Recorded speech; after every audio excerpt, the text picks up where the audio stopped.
An Ethiopian expert has said that the successful transfer of knowledge and skills from China in the fields of science and technology is helping Ethiopia realize its development aspirations.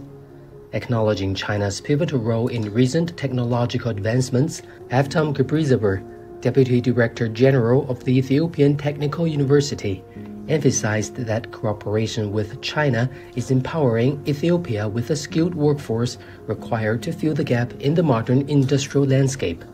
The industry processing is changing very frequently because of the new advances in technology, including the artificial intelligence.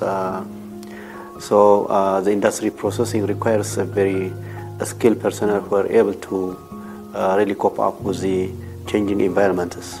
Gebrizaber highlighted the Luban Workshop, a Chinese vocational training program, as a manifestation of the ever-expanding Ethiopia-China cooperation in the field of science and technology. The ETU hosts the Luban Workshop, which was launched in April 2021 in partnership with China's Tianjin University of Technology and Education under the guidance of the Ministry of Education of China. The center has state-of-the-art equipment with standard international vendors.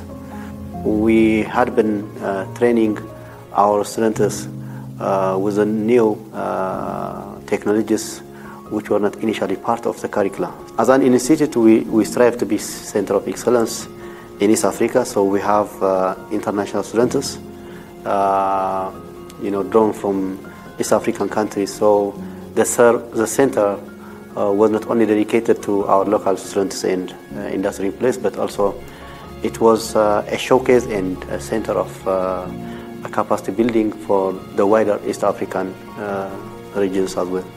Ethiopia is among a growing list of African countries where the launch of a Luban workshop lines up with China's plans to boost vocational skills training for African youth under the framework of the Forum on China-Africa Cooperation.